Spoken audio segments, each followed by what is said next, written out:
Hello, everyone, and welcome to the council. Today, I'm here with Antony, Hi, everyone. and of course, everyone's favorite Queen Constance, Hello. and I'm Natalia. And here, the three of us are going to be talking about a review of Death on the Nile. Death on the Nile? On the Death Nile. on the Nile. And that's how much I remember about it. No, I'm kidding. It was fine. And we're also going to be talking about big ensemble movies with big ensemble casts. And we're going to talk about whether or not we thought these casts worked or not. We have all seen this movie, correct? Yes. So spoilers abound? Sure. Sure. It's a mystery. It's a mystery. But we are going to talk about spoilers. Look, the book came out in 1937. People have had time. That's true. I mean, according to who was it? I think it was George that was like a big fan of the books, and he ended up seeing it and reviewing it. He was like, "What? Yes, hello." I've read the Oh, book. and you. I'm sorry. I saw George's tweet, Wasn't so me. I was No, like, it wasn't. I'm just saying. You're quoting George correctly, probably, because I didn't tweet that, but I've also read the book. Okay, cool. So both of them, both of you guys. I'm going based off of his tweet because that's what I remember because he didn't tell me this until just now. He saw the movie and he was like, wasn't for me, because he said that the way that the character was done wasn't. Here we go. Well, George said, if you don't follow George Alexander, aka the Final Boy, on Twitter, our friend on the Horror Hour. He tweeted out, "My Death on the Nile review. Brana took way too many creative liberties with the story and character of Poirot. The CGI was horrendous, like really bad, and Gal Gadot gives the performance of a lifetime if the lifetime is that of a mayfly." So you need to follow him on Twitter for more sound bites like this. Yeah, he very is good. a great boy, and he writes good shit like that. I love it. What do we just want to jump off? Who wants to go with? Jump off the ship? Yes. Jump off the ship. Start off this review properly. Who wants to do it? Because I don't. You, Antony? I'll try. Was that little handed? Yeah, I'll do it. And then here we go. So Death on the Nile is the long-awaited sequel to 2017's Murder on the Orient Express. 2017. It came out 1 week after Thor Ragnarok. Yes, before The Last Jedi. It was a long time ago. This movie was originally, I think, dated for 2019. I think it was supposed to come out around the same time as Frozen 2. And I believe so. I think it was around that time. If not, I mean, it's got pushed back to 2020 and then 2021. And now, again, 5 years later, it is coming out for Valentine's Day. If you love your date. And I mean, if you like to bore your date, it's not a terrible movie we'll get into, but definitely not, I think, of the caliber of the predecessor. And even so, I feel like I'm in the minority of somebody who really loved that first film that Brana did. Speaking of, Brana directs and stars as Hercule Poirot. This is definitely a passion project for him. Michael Green returns as the screenwriter who did the original, the first Murder on the Orient Express. That is a mouthful. He also, I believe, wrote or co-wrote, I think, Logan and Blade Runner 2049 and Alien Covenant. He's an interesting genre filmmaker and genre writer. This film follows Hercule Poirot as he is on the Karnak, a leisure ship cruising up the Nile River in 1937, also when the book was published, which the book, of course, was written by the great Agatha Christie. And there seems to be a lot of conflicting hates and jealousies, as he says, of all the passengers amid the recent nuptials of Gal Gadot's Lynette Ridgway, now Lynette Doyle, and Mr. No Controversy Surrounding Him, Armie Hammer, as Simon Doyle. There seems to be a lot of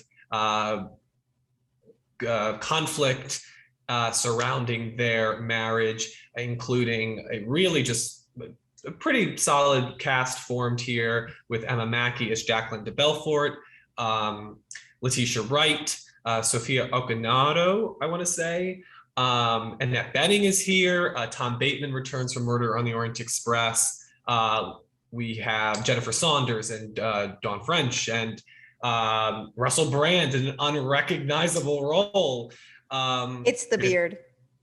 It's the beard. It's crazy. So yeah, this is it's a very traditional murder mystery, which I think is kind of the film's biggest hindrance. I'll throw to Constance. So what was your initial feelings on Death on the Nile? Well, I am not familiar with the book or any of Agatha Christie's work, so apologies there. But I think it's only fair to judge a movie on its own merit and not get so married to the text and say, oh, well, you're not like the text, so you're imperfect. I had fun. I would say this was watchable. And I know that sounds so negative, but it really is right down the middle. I didn't walk out going, oh, I really want my money back. What a waste of time, when you don't have a lot of time to spare for things. I didn't feel that way. Took my husband because he likes whodunit type things. And I wanted his thoughts because he's even less familiar because he hasn't even seen Murder on the Orient Express. It was, parts of it were a lot of fun, but I'm trying to learn more about the film side of things since I didn't get to go to film school. And a lot of people are knocking the CGI, like sudden snake, sudden alligator. I'm like, wow, really wild kingdom here. But they'll compliment the cinematography. They're like, oh, it's so, beautiful and it has all these pretty colors. It's so nice to not have this color gradient thing going on. And I'm like, why is no one talking about the camera work? Because in not the opening scene, but the next section that's in the bar that's setting up certain characters to know about each other before we get to the actual boat part. I didn't understand the really slow-mo on the dance floor. And then for people who are watching the YouTube, see how I'm in the middle of this frame right here? It's weird how it was kind of like this, why is there all this empty space? While they're dancing, and it was very erotic. Yes. And I didn't understand what was going on at first. I was like, are these two people who just met and they're really getting on? But then they started talking because they did exposition after a very long and uncomfortable dance for me. So partly because I'm like, pull the camera back. I want to see them from head to toe, but no, we have to get real close. And with all the stuff that's going on with Armie Hammer, the positions he was in with her made me very uncomfortable. Not as uncomfortable as the Gal Gadot on the side of the pyramid or whatever. That was, yes. She backed into it. I was like, oh my God. Is the mystery then, are we going to discover who invented the twerk in 1937? Is right. Armie Hammer credited to that? Yes, I agree, Constance. It was very wow, we're really not cutting this with anything. And the lines, she's all like, oh, happy horse to bear his weight. I was like, what is she saying?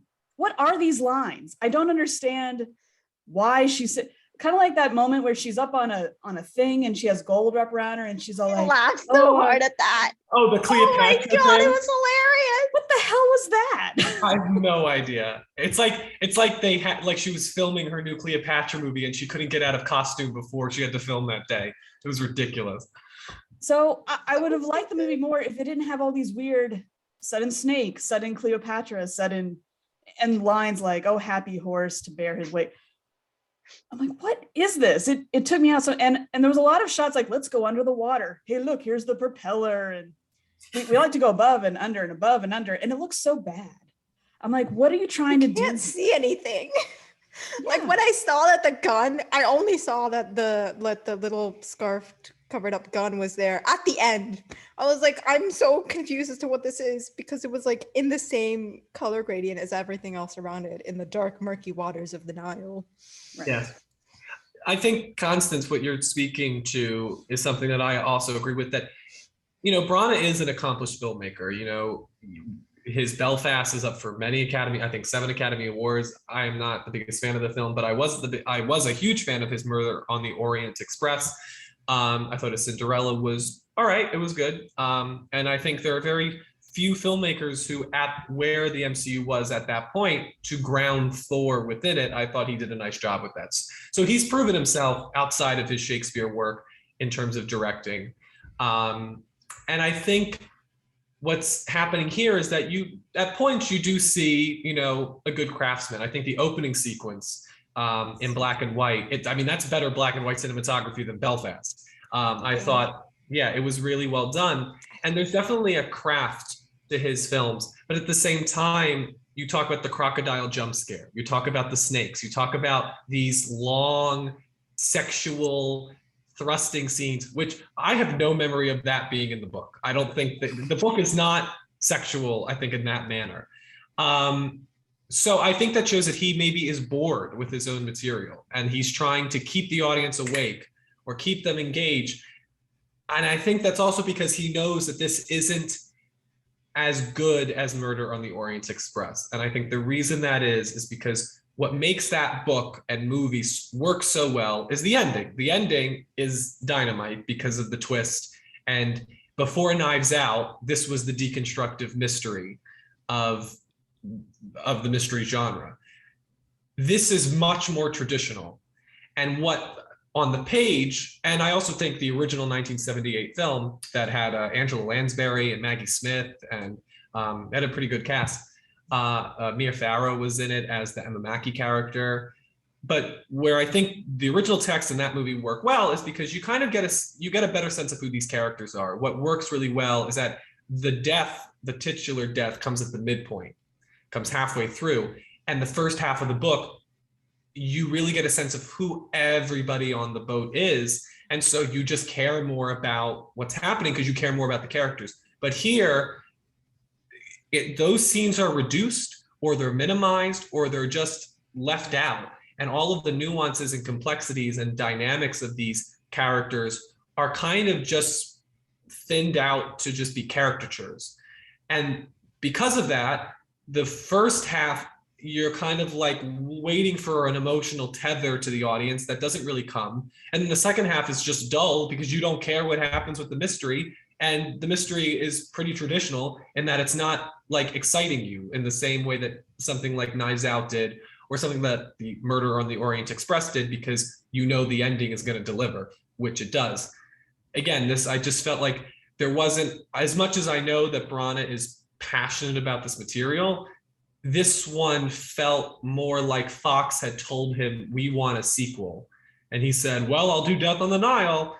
And, there wasn't maybe as much forethought going into how to adapt this for a modern audience in a more interesting way. This just feels very safe to me overall. Natalia, do you agree with these statements from Constance and I? I do completely, which is, I want to piggyback a little bit. God, it sounds like I'm on Zoom University all over again. I want to piggyback on what you said, which was the characters. Everyone I felt like, except for maybe Armie Hammer and Gal Gadot and the main girly, whatever the hell her name is. Emma Mackey, Jacqueline. Her. Yeah. Yes.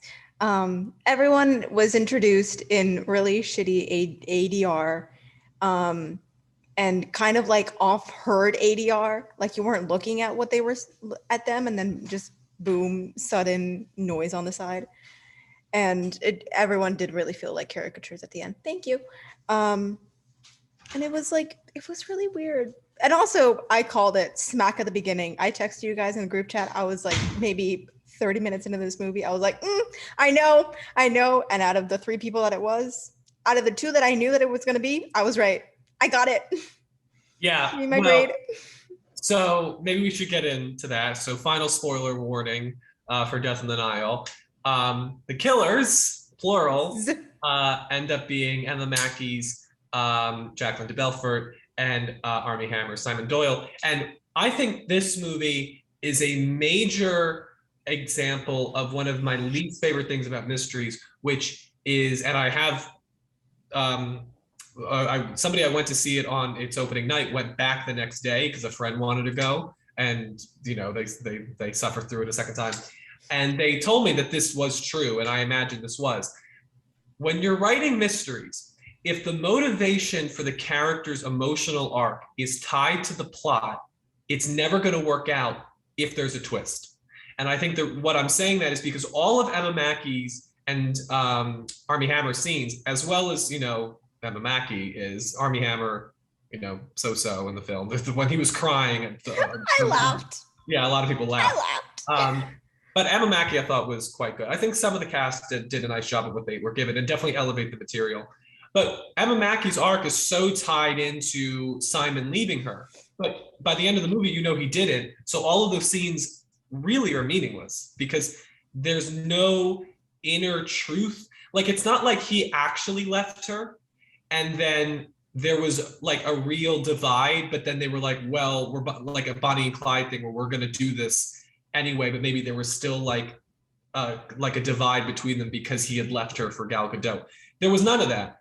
It was a complete ruse the entire time. So whenever you're watching this and you're reflecting on it, you just realize that they spend little time on all of the characters, and the time they do spend on the characters is for nothing because what they said is not bears no relevance once you know the twist, which is different from, let's say, like a Knives Out, where, you know, whenever like Chris Evans or Ana de Armas or anybody talks, even if you know the ending, that doesn't change what they're saying in the present. They're still being honest, and the twist doesn't like revoke or negate what they're saying. Where I feel like the twist here negates everything that Emma Mackey does and we see her do. So it just, again, it creates this empty reflection when you look back on the film and you're just like, what was the point then? What's the theme of the movie? That love is intoxicating and can lead you to do horrible things? Well, all right, but I think there are a dozen movies about that. This isn't something new. I don't. And if it was going to do that, it needed to coalesce stronger around that idea. Like, I saw ideas for themes, but it was too focused on the plot to actually spend time on those themes. Yeah. I was gonna say something. The cousin, was it cousin Andrew? Was that him? Yeah, cousin Andrew was the accountant. The lawyer, the accountant. The second, every single time he was there to react to a death, I was looking at his face and I was like, you're making this too easy, man. Like, every single time he was like, I was like, I mean, it's so funny because I left that movie theater and I was like, you know what? Not that bad. And then every single time I come and review something like this, I get mad at myself because I'm like, you know what? Maybe they're right. It's so annoying. I feel like a thing that like hindered me a little bit with this is that I told myself that I was going to go and see, that I was going to rewatch Orient Express beforehand, and then I didn't because I spent, guys, guess what I did yesterday? I spent all day from like 6:30 to like 3 or 4 o'clock. I was out birding with my family. It was so cute. We saw so many little birds. It was a very long trip, but it was great because I got to spend time with my family. But because I spent time with my family, I didn't have time to rewatch Murder on the Orient Express. And so, as I was watching this movie, I couldn't remember anything that had happened in the last one, which was why I was confused when that guy on the pyramid, when Book showed up, I was like, they have a connection, but I don't remember it. Yeah. Yep. Which, that wasn't in the book. That Poirot never had like a true emotional journey in any of these books. And I think what worked with Orient Express is that, I'm going to, by the way, spoil for Orient Express. If you haven't seen it, I do recommend the first one. It's a good one. But what that film does is, with the ending and that everybody was the murderer, it creates this thing where Poirot, who's such a rigid, sees everything in black and white, has to admit that there are gray areas to life. And that's interesting, especially given the type of character he is. That's where I think Brana was able to do something with Poirot that was interesting, that unhooked him from his plot conventions. Here, it just felt too much. Like, it was like, first off, Book isn't in Death on the Nile. The Sophia Akinato character is the third victim in the book. She's the one who dies third after Gal Gadot and Louise Bourget. So they changed that, which again, I didn't think was the worst choice. I do think there were certain choices to unify the characters and to like have everybody know each other and give Brana more to do.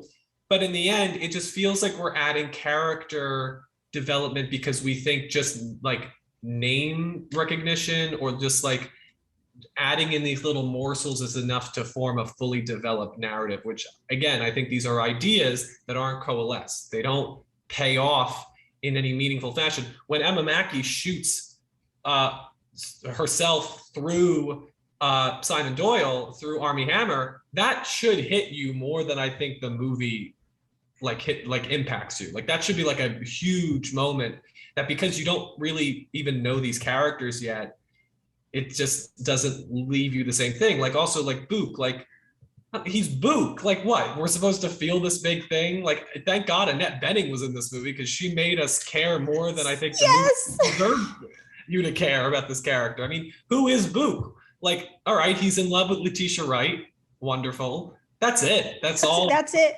He had a really ugly pink coat. I hated that coat on him. I'm so sorry. It might have been cute on someone else, but in 1937, on that man, absolutely not. It really washed him out. Also, can we jettison this Snow White remake? Because other than Rachel Zegler, I don't think that the Snow White remake is going to be any good. Because now, I mean, I listen, I very much enjoy Gal Gadot in Wonder Woman. In both Wonder Womans, I actually enjoyed both films, both Wonder Woman in 1984. But watching her in this, which again is supposed to be, you know, she's supposed to be to certain characters very menacing and mean. At some point, you're like, oh, maybe she's the murderer. No. It just didn't work. And I think that's the thing. And I don't know if this is the casting. I don't know if this is the controversy surrounding the casting. But like when I look at Murder, when I look at Murder on the Orient Express, like I cared for Daisy Ridley and Michelle Pfeiffer and Willem Dafoe and Josh Gad and Leslie Odom Jr. and Johnny Depp. Like that whole cast makes you care about what's happening. Penelope Cruz, Olivia Colman. This was one of her first roles before she broke through with The Favorite. Judi Dench. You know, a lot of Oscar nominees this year were in Murder on the Orient Express. But like that's what I think the movie does really well, where again, I don't think the cast overall does that here. I think certain people rise to the occasion. Sophia Akinato, and Annette Bening. But yeah, I think overall there isn't a clear motivation for what this movie wants to do. And so the cast are kind of left to their own devices. And the ones that I think put more work into trying to find some thematic focal point are the ones that work. Annette Bening being, you know, she was probably the best along with Emma Mackey. Yeah. Those characters were not it. Everyone felt really caricature-y. And even with the ones that we did mention, there were some caricature bits. But like they made it work, you know? Yeah. And I wanted to say, and then maybe we can go to Constance to wrap up our review. I think what's hilarious is that, you know, I don't think Death on the Nile would be as down on the film as I am had Knives Out not come out. Because I think Knives Out was this big, fresh, new perspective on the mystery genre that did so many interesting things with its form, with its structure, and with its conventions. And it was just this breath of fresh air. And to go back to a traditional type of murder mystery, it just feels quaint now. It feels like unimpactful. And I think this is hilarious because I think this is exactly what happened with Star Wars, where Force Awakens is this movie that I think everybody really in the moment loved. It's the highest grossing movie at the domestic box office. Last Jedi comes out and plays with it, and then Rise of Skywalker follows it, which generally is doing the same thing that Force Awakens did, but it's not as well received because post Rian Johnson, it doesn't feel like you've been shown something different, whether you like it or not, to go back to what it was before. Again, whether you like what Johnson did or not, it just doesn't have the same electricity, doesn't have the same nuance or, you know, genuine freshness. And so I just think it's hilarious that I feel the same way with this, where if Death on the Nile maybe came out a year after Murder on the Orient Express, I might have really enjoyed it. But I feel like with Sherlock starting the decade and Knives Out finishing the decade, it just, I think we're done with these type of traditional stories unless you're going to give them new voice, unless you're going to get a filmmaker who's really like loves the material and is going to play with it. Like one of my friends suggested a Wes Anderson Agatha Christie adaptation. He could do something interesting. But here, I think Brana just is so attached to the source material that he doesn't want to change it too much. He makes certain changes, but I think that's hurting the film overall because it just doesn't have the same energy that other murder mysteries have. And just films, I think films and television just need to have in general. But when you're complacent as a filmmaker, it's just not going to read well as an audience member because you're going to feel the complacency on screen. Before we get to Constance, can I just say something really quick? God damn it, Antony. You somehow made it a way to like jump back to talk about Star Wars. Yes, it's Star Wars and WandaVision. It's Star Wars and Marvel. You somehow find a way every time. But okay, Queen Constance. I think that's I think that's a fair comparison because they're both Rian Johnson. No, you're right. However, every time. Congratulations on your niche. Thank you very much. It's okay. There was a lot of comparing to Knives Out, which I also, just like the book thing, I'm like, oh, I understand that, and I'm guilty of that, but I try not to do that too much. I do have a counter because I didn't get to say what I thought was good. I do like certain things. So maybe I question a lot of the camera work and some artistic choices made by Branagh, but him as an actor, like, okay, if he wasn't the director and he just got to play Poirot, and that's great.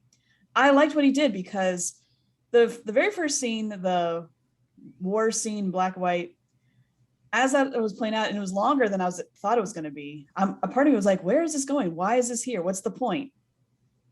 And so we get to the scene where Book dies, and then we're in when he traps them all in the parlor type looking space, and he looks over at the painting, and there's the little Book in the painting.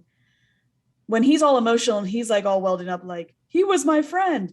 I believe that, even if that's not part of the original story, even if that's not who this character is.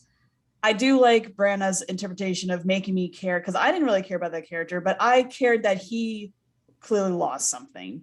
So I like what's going on with him. And it does go all the way to the end, because since the final scene is he goes back to the club and he's eyeing, what's her name in the Sophia, but what's her name in the movie? Salome Honeyborn. Salome, yeah.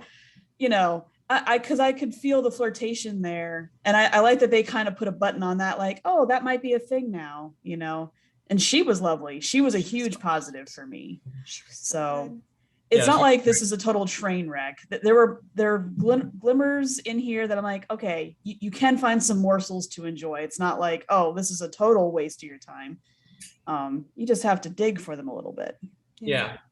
It's a movie that requires you to do the work, I think, for enjoyment. Shut up. She's trying to be nice. Well, no, it does make, I don't feel like I had to work too hard. Other movies have made me work harder. So that's why I say it's watchable. It's right down the middle. It's not the worst thing ever made, but is it high art? Is it high cinema? Of course not, Yeah. I agree. I do like the movie. I enjoyed it. Again, my expectations for this movie, very low. Thought I was not gonna like it at all. So again, when I left, I was like, you know what? It was good. I enjoyed it. It was a good popcorn movie, sans popcorn, because I had just had dinner, but I liked it. It was good. I think for me, some of the positives were obviously Branagh. I did enjoy, even though I was confused by the length of the black and white opening, and that very sexy scar, and the great mustache. It was a lovely mustache. AKA the Two-Face recreation scene. I was watching that and I was like, come on, do it. It was 10 out of 10. Again, a lot of this movie is like pretty stupid, but I really enjoyed it because it gave me a giggle, because a lot of the movie is also pretty stupid in a this was not thought through out very well kind of way. Annette Bening was great. She looked very good in all of those pantsuits. Look at me, just trying to find another way to talk about a white woman. Yeah, casting fine, I guess. It was really pretty. CGI was not. ADR was absolutely hilarious. the thing that I do want to go back on again with specific mentions to the characters was how we don't know enough about these people, and then when we do, we find out in the interrogations, which like that's kind of cheap, like I don't know. And even with the I agree. even with the lesbians, Which that was not in the book. In the book, yeah. it's much stupider. Stupider, is that a word? More stupid. It is now. It is now. Yes. It's the Jennifer Saunders character sleepwalk thieves the necklace, and then Dawn French may try just to cover it up. So yeah, the fact that they're lesbians is definitely simpler, and that was fine. I didn't. Yeah.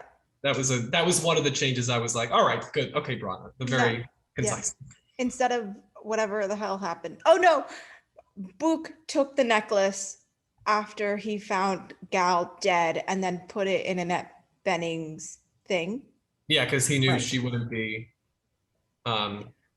convicted. Yes. Gotta get out. Can I just pitch? Because I do think also a large part of the issues is the main duo. It's that this whole thing is centered around a marriage between Armie Hammer and Gal Gadot, and it just doesn't work. Wait, one more. Sorry. Yeah, go. Yeah, one more thing. I do also find it pretty funny how we are all absolutely like in love and agreeing with the fact that all of the best characters are just all of the older characters, and I think that's really funny. Yeah. Continue. Plus Emma Mackey. I think Yes. they were definitely. Plus Emma Mackey being the exception. Yeah. Also, So she's I'm just gonna pitch. Sexy female lead.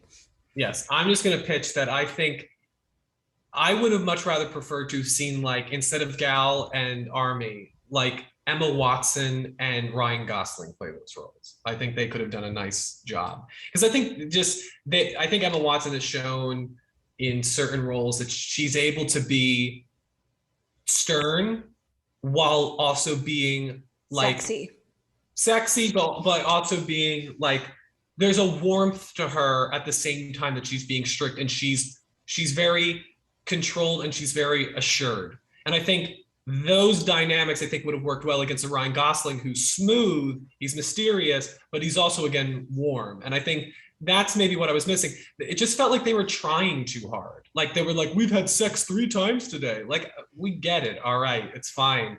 Like, I don't know. I just think maybe they weren't confident, and maybe that comes from Brana's direction.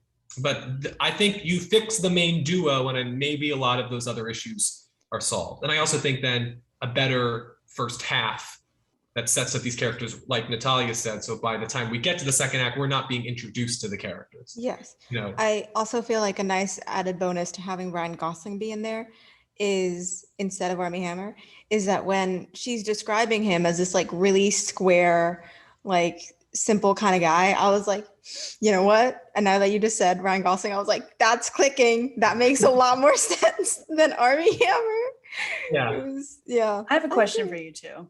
Mm-hmm. So obviously one point that many people, including us, are bringing up is all the actors who have some drama, some cancer culture going, not cancer. Pretend all that doesn't exist. Pretend none of that is real. Do you think that would help this movie at all? Or do you think, no, with all the other problems we listed, this was going to be right where it is anyway? I think it in terms made of it reaction. I think it made it a bit more funny. The all of the fun, sexy bits with Armie Hammer made me giggle that much more because of his controversies. Everything else for everyone else, I was like, I didn't really like mind it because, again, not all of these characters were really fleshed out, especially the ones that Well, it was just controversy. It was the 3 of them. It was Armie Hammer, Gal Gadot, and Letitia Wright. Those were 3. Mm-hmm. I really had no issues with Letitia Wright on screen. I thought she did a good job. Especially when she finds Louise Bourget's dead corpse going around the propeller. I thought that was a nice shot. Yeah. Also, Rose Leslie looks distractingly like Emma Stone. It is like, it really. She's just like a skinny, tiny version of Emma Stone. Yeah, it's like the Dollar Tree version of Emma Stone. Exactly. With a French accent. I mean, I love you, Rose Leslie from Game of Thrones. She's great. But I was just distracted in this role. to answer Constance's question, I don't think that if there was a lack of controversy, my feelings would change, because a lot of my issues aren't with the cast. I do think that the main couple is an issue, but I think that's and how they perform them. We're talking a little bit about Armie Hammer and his seductiveness being attributable is like a major characteristic to his character. And so that maybe distracts us a little bit. But the other thing too is he's gone for like half the movie because the movie has so many characters. And so I can't say that it's really like, because I loved Emma Mackey in the movie. I thought she did great, but I felt as much about her as I did about Armie Hammer in terms of their relevance onto the script. Gal Gadot, I think, she's only done really Fast and the Furious and Wonder Woman, and I guess Red Notice. Those really have been her three credits. That movie came out. So I just think that this character asked more of her. I think Wonder Woman just maybe because it was such a popular character and they were able to define her more to fit Gal Gadot's needs as an actor. But I just feel and also I think the focus was squarely on her, where Brana probably is managing a bunch of other things here, especially with a character who's going to die halfway through. He's probably more focused on like Emma Mackey or himself or Book. And so I think the issue with her is just that she just didn't make the choices necessary to make you really feel the impact of her passing and her death. You should feel like this. Her death should almost be like a Mahershala Ali in Moonlight, where once he leaves a presence throughout the entire rest of the movie. She didn't Instead, all I remember is Armie Hammer's crying. Yes, that's left a presence. That's hilarious. Yeah, and also expectation could affect my review with the movie because I love the first one, and so maybe it was like I was expecting more. Also because Brana got nominated for 3 Oscars, so I felt like okay, he's on a roll even if I didn't like Belfast. So that could have affected this too. I mean, I just think the ending doesn't hit, and because the ending is mellow, that's how it colors the whole film for me. Yeah. And okay, if they are going to do a third one, which I don't think is going to be likely after this,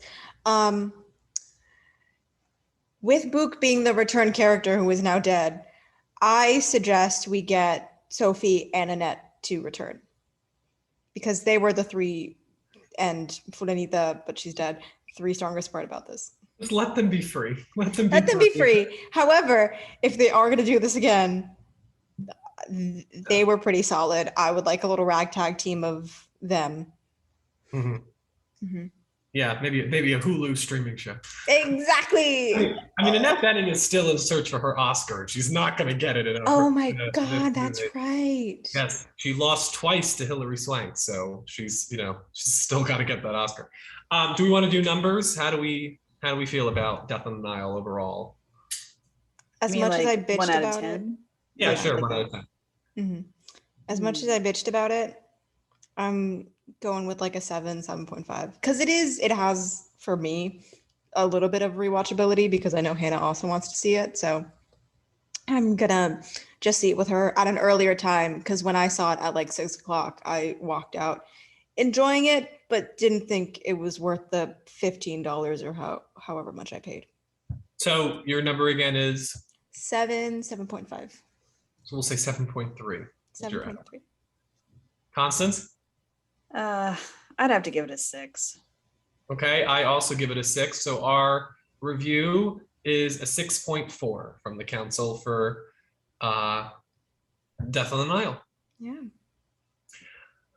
So Natalia, you had a fun idea. I did have Death on the Nile. I did, based off of this massive cast.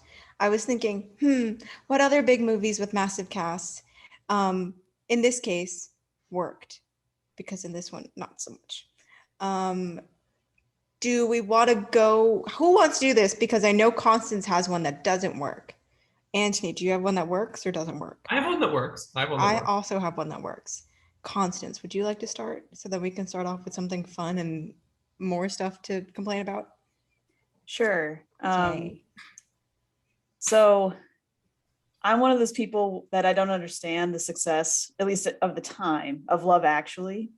It's filled with British actors, and I love me some British actors. And I watched it and I didn't get it, But I agree that the cast works. But what I don't appreciate is all these bandwagon movies that are in its wake. So you got Valentine's Day and New Year's Eve and Mother's um, Day.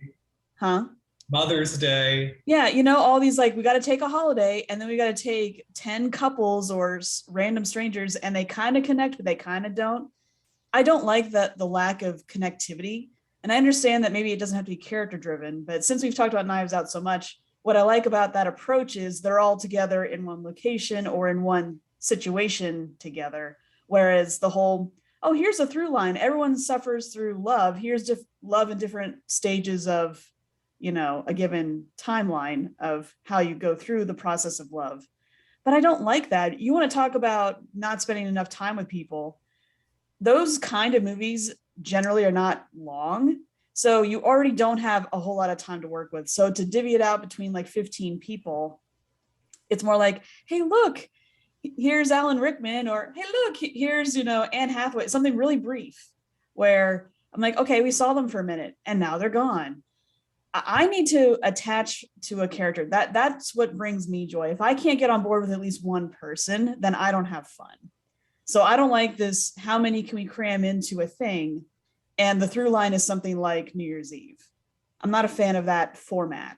It's not a knack on the cast themselves, but just because you pass on the screen for a minute doesn't make me go, oh my God. It's like, that's not good enough. I want 2 hours with that person, not 2 minutes.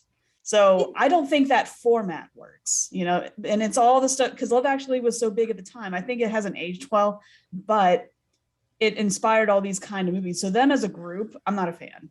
This is where it doesn't work choice. Love Actually is. Why doesn't it tell me how long the movie is? 2 hours and 9 minutes. But that's still short compared to all these other movies that are yeah. like the Batman's supposed to be 3 hours or just shy. Movies are getting longer, especially genre movies. But I think traditional rom-coms tend to be shorter, just under 2 hours. You know what I mean? Marry Me, I think, was 154 or around. Yeah, that kind of thing. So I don't like that format. Yeah. It's funny, Constance, the way you describe it, it's as if you walked into like Avengers Endgame or Infinity War, but that was the first movie. Yes. That would be a good analogy. Yeah. Yeah. And it's Antony to bring it in. So got my Star Wars and got my Marvel thing of the day. We're good. All right. Bye, everyone. I'll see you next week. So, Natalia, do you want to do yours that works? Yes. Mine that works is, to absolutely no one's surprise, Knives Out. What's that? It's a little movie directed by this little guy named Ryan. Not spelled like how you would think Ryan is spelled. And it's a murder mystery. Dun, dun, dun. Old guy gets murdered. R.I.P. Christopher Plummer. I love you so much. And everyone thinks that the maid did it. Guess what, everyone? Spoilers for Knives Out. She didn't. Well, it was. Yeah, kind of. Yeah, she did. It was, in fact, our favorite white man, Chris Evans, one of the many Chris's. And it was him. I love that movie. The best Chris. Yeah. Mm-hmm. I don't have much of an opinion on the Chris's. Chris Christopherson is the best Chris out there. No,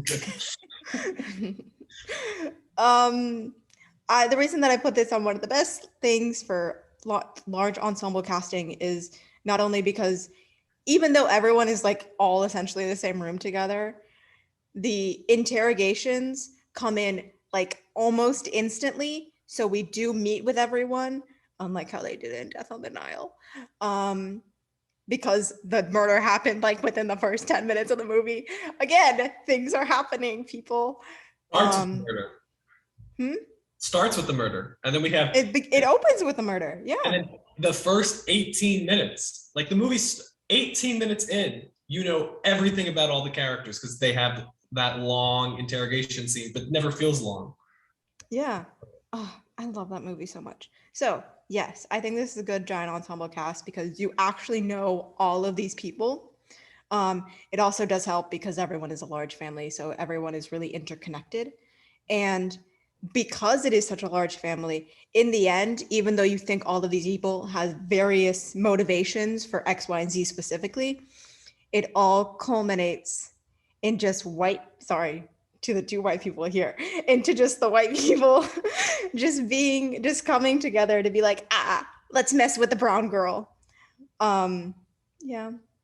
And I think it's funny. My house, my rules, all that fun shit.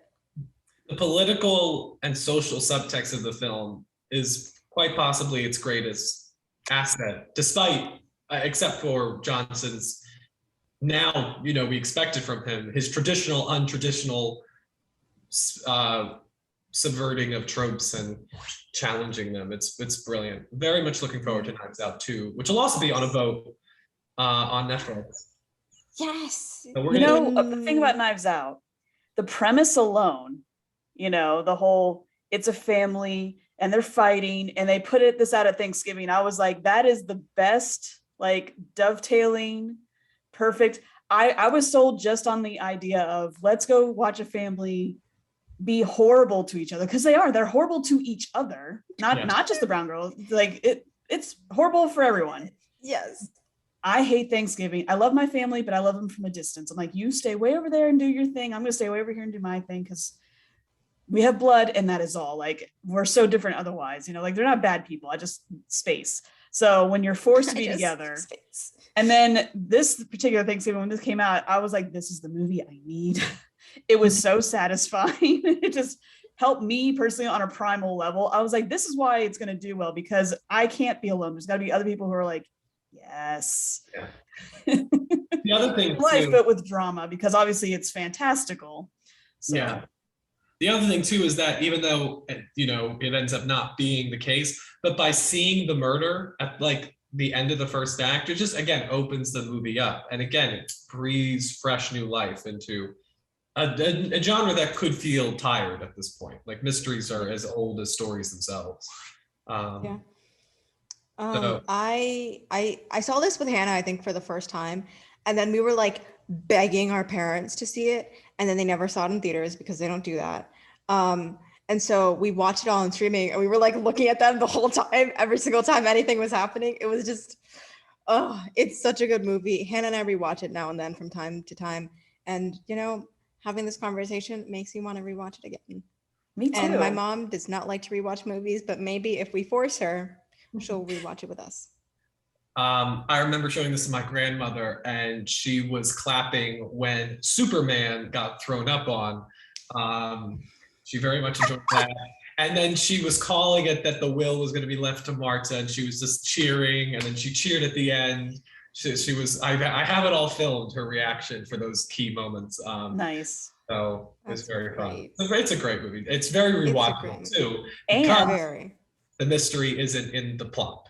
Yes. Mm-hmm. And since we're talking about a cast, it is so well cast. Thank God they have the people that they have playing the parts that they're playing. It's so gratifying. There's not a single person that you're like, why are they here? Not a single person. I love all of them equally. So you want to talk about a cast that works? Yes. Yes. And all of like the different like facets of the family. I guess this can also count as a little Encanto thing, because Encanto is, everyone in that movie is just like different archetypes of the Latin family. And this one is just amazing because we have giant hierarchical white rich family. We have like the granola mom and the Marxist daughter and the I'm gonna inherit everything from dad, but like, oh God, apparently I'm not. And the little asshole Nazi kid.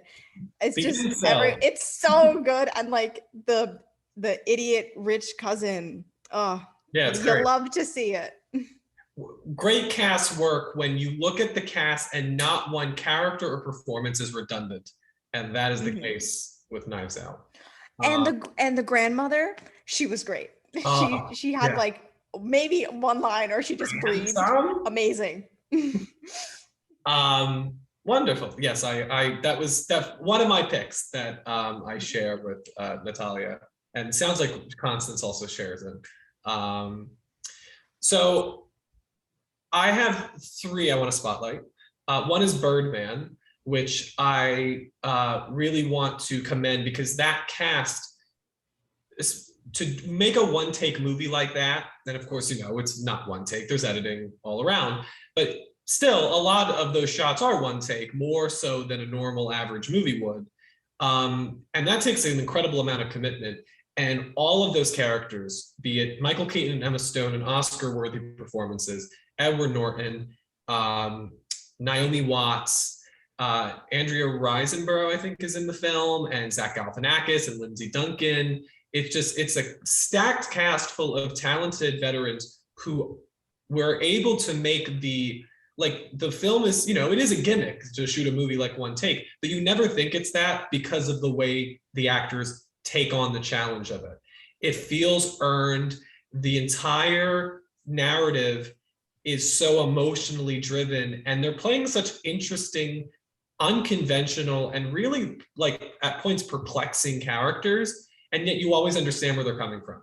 I'm just completely blown away by that ensemble and how they were able to make that work. Because I feel like I don't think there were many one take movies before that, if any, and definitely none, I feel like, to this scale. So it was a huge challenge, and I definitely think they were as responsible for that movie working, and it won Best Picture. That's due to the cast's commitment to the craft.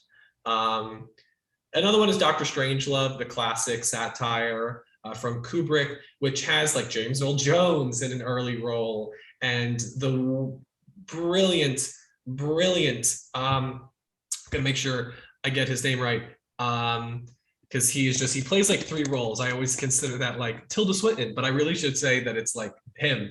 Peter Sellers is just brilliant in this film. George C. Scott, an actor named Slim Pickens, which is a fun name. But this cast is really great because I think, if you haven't seen it, check out Ben, Jack, and I did a review of Don't Look Up.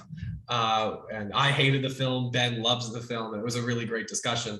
But this is what That's usually I think how it goes with you two. Yes, you should. Well, no, actually, we have come to agree a lot. If you watch our reactions to the Oscars, we were very happy and about the same things. But yes, I agree with you. A lot of times we are at odds, which is fun. We love to debate. But anyway, I was talking about how satire is very hard. It requires a cast that is understanding of what they are saying and how to say it effectively in this heightened sense of comedy. And this cast does it by far and away just better than most casts do in terms of comedy on screen and satire on screen. It's a brilliant film. It's one of the best movies ever made, and the cast is largely responsible for enacting Kubrick's vision in this satire on war and America and our violent tendencies that are the underbelly of American society since its dawn. And then I'm going to throw out an interesting, more unconventional pick. I've said unconventional a lot, but I think this is an apt word to describe this cast. And I'm going to throw out the original animated Alice in Wonderland, which, if you haven't seen the film, it's been a while. The movie kind of works in vignettes. Alice goes to one group and then the next group and then the next group.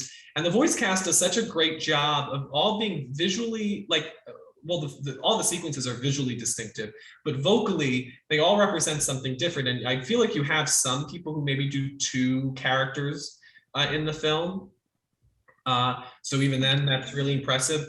But as far as voice casts go, before Shrek and we got the whole celebrity casting and animation, voice casting is such an art. It was before Aladdin.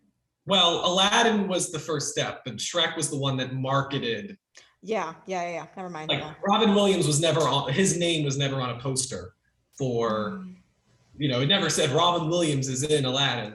I'm sure somebody will find a poster that said that. But anyway, point being, Shrek was kind of the movie that pioneered that, as far as we're going to look for people that are celebrities more than finding the right voice actor. Robin Williams, I think nobody will argue, is not brilliant and completely 100% should have been that role. But so I think voice casting is such an important part of animation, and it's important that you find the right person for the role. Just look at the controversy that's been happening over the Futurama reboot with Joe John. DiMaggio. Yeah, John. Did I say Joe DiMaggio? John Is it DiMaggio. John? It's John DiMaggio. Yeah, no, Joe DiMaggio is a baseball player, I think. Yeah. You know things. I definitely know so much about. You're a sports guy. Yeah. Sorry, Joseph is watching the Super Bowl, so we couldn't be here to help us out. Sports. There we go. He's our sports guy. Yeah. But anyway, so that's why I think voice casting and voice actors are so important, and they can bring so much to an animated film. And this cast, I think, does more than most because they're playing such zany characters that also have to feel grounded within their narrative, and they do it. They both are so fantastical and wonderful, but you still buy them as characters. They don't feel too crazy and that you can't get on board with the film. And it actually, Alice in Wonderland is my favorite Disney animated film, and I largely attribute that to the great work of the voice cast, which matched the incredible character design and world design of Wonderland. It also stars Catherine Beaumont, who is Alice, who also was Wendy in Peter Pan. And those two are some of my favorites. So I also think that she was a really great Disney child. I think she was a child when she voiced those roles. Maybe not. Maybe she was doing a child voice, but she's great. So yeah, those are three that stick to mind, but there are so many that a great cast can be used to benefit a film, that can bring in different perspectives and represent different facets of the film's ideologies, that when used well, a great cast can really capture so many layers while also being so singular. So yeah, I think those are the three that stand out for me. You know, those what's are great picks. Nice and different from each other too. Very different. You know what's so funny about your Alice in Wonderland voice acting thing is that when you said that, I was very oddly and specifically reminded of the new Scooby-Doo movie that just came out. And Scoob. And I remembered Grey Delisle Griffin, who is like her, Tara Strong, and I think Jennifer Hale are like one of the best female voice actors. Her, Tara Strong, okay, top four in no particular order. Jennifer Hale, Tara Strong, Grey Delisle Griffin, and oh my God, I can see your face. Oh my God, no. Oh my God, I see your face. I'm so mad. What the hell is her name? What is her name? I'm so mad. I don't even know what to Google. She's been in so many things. Oh my God. I am the council and seeing Natalia struggle. Shut up. Richard Kind is one of my favorite modern voice actors. Cree Summers. There we go. Cree Summer. Top four female voice acting, most iconic. I personally can spot a Grey Delisle Griffin anywhere in any animated anything, and I think that's a real gift for me. But to go back to Scoob, and I'm sorry for yelling, Grey tweeted out that she was like so heartbroken when that movie came out because she had been playing Daphne in animation for like 20 years, and she was like so sad, and she was like, I'm not watching. And I was like, you know what, bestie, I get it. Because she'd been doing this forever. And it's so true because like we all grew up watching, at least Antony and I feel like we grew up watching her Daphne. And like that was what so much of it like felt like. And then like, I don't know, rewatching this with Scoob and not hearing Grey was really weird. And I feel like that's like so funny with me and with Grey specifically as a voice actress is because she has done like so much of my childhood. Her Azula, absolutely iconic. Her Daphne, just like all of these things that she's done have just been like such like powerful, just like amazing things for me and for my childhood. Like I love her so much. No, yes. I think it's really, I think as far as like voice work recognition, I don't think there is enough of it. I was very happy that when Jack and Ben and I did our Oscar Film Forecast Awards, we have a non-traditional voice role category, and we nominated people like Stephanie Beatriz for Encanto and stuff like that. So yeah, I think they do deserve recognition. I do think you can mention them in the same breath as these other casts. I also think that what needs to happen is we need a casting like award. I think, and honestly, I would probably add a best film ensemble, like acting ensemble, either with, you know, SAG already has it, but add it to the Oscars and then add the casting director to said award. Because the fact that you can honor a whole cast, not an individual performance, a whole cast, and not recognize the casting director that assembled them, I kind of feel like is a little disingenuous. It's a bit reductive. Yeah. Well, I have a question about that. Because whenever you watch like the making of featurettes of whatever, and they do the whole like, oh, how did you land on the casting for this? And you have someone like Spielberg go like, oh, well, I really wanted someone to do this. And right away I thought of blah, blah, blah person. How many fingers are in the pie of deciding we're going with this person for this role? From my exploration of this, I'm going to use Marvel because I know it the most, and Sarah Hallie Finn I think is the most prolific casting director, at least in terms of modern era, who casted everything Marvel among others. I think what happens is that they'll of course have suggestions, like Jon Favreau I think did have a suggestion for Robert Downey Jr., but it's her responsibility to make sure that he works, to, you know, just make sure that like they set up the screen tests. And also what's important is that she builds the movie around a choice like Robert Downey Jr. Okay, so Robert Downey Jr. is going to be in it. So now it's her responsibility to make sure the extras, the people who have won lines, work up against each other. And again, they're not the big names, they're not the big players that we'll mention in this conversation, but they're as integral to the cast as anybody else. And especially with huge cast movies, I do think that when it comes down to it, they in the end will have to really, their choice and their belief in certain choices will matter a great amount to the filmmakers.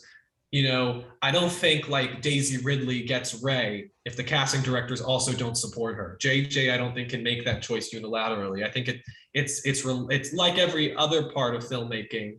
It's a very collaborative art form, and it requires the collaboration and the agreement of both the director, the writer, the producer, and the casting director to see the vision. I think the casting director is more responsible for the rest of the team seeing that this is going to work within the context of the film that you want to make. Okay, because just the way interviews always work out, I can't help but get the feeling that, and it's not for every single movie, it's only for ones that they feel strong about. They're like, I only saw this person in this role. I'm like, oh, so obviously the director has final say on all things, but how much say do they have? And I'm only doing it if you get so-and-so to sign on as X. Like, I didn't know how much pull they really had. So that's why I bring it up. Well, even let's just say you mentioned Spielberg, I think. There's no way that he knew who Rachel Zegler was without a casting director for West Side Story and Maria. Like, it's not like he went to her high school production of Shrek and saw her play Fiona. So, I mean, maybe that's how it happened. But I think a lot of times, you know, even people that are more well-known, I do think, again, sticking with the casting director with West Side Story, you know, Ansel Elgort or Mike Faist. You know, Mike Faist was a Tony nominee for Dear Evan Hansen. Of course, Ansel Elgort was a Golden Globe nominee for Baby Driver. You know, these are generally, you know, well known if you're in the industry. It still, I think, requires the casting director, I would imagine, to almost pitch this person being in the film. Like, I see this person working within your vision.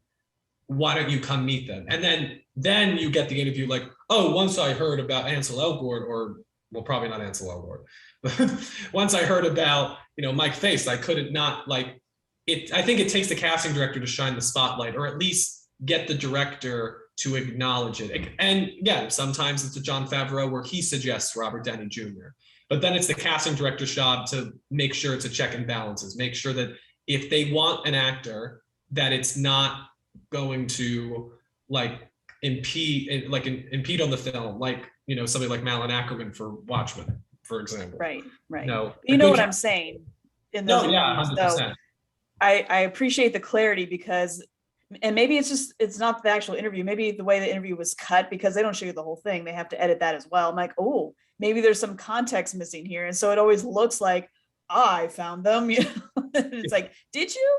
They never like interview and show the casting director enough or like at all, which is just so annoying. It should be part of it. They should get more, because honestly, like every other main role, like production design, visual effects, score. It's like the only, like if you're watching a movie and you're watching the end credits and you get to like the stars, it's the only title that doesn't really get the recognition, even though we already kind of have categories that could. Again, I think SAG should award the casting directors with the cast if they win.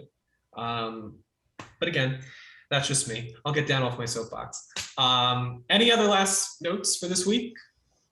No, I think that's it. All right. No, all good picks. I like the variety of things that we brought here. So it wasn't just a Knives Out fest. It's like, right, that's great, but it's not the only one that was good.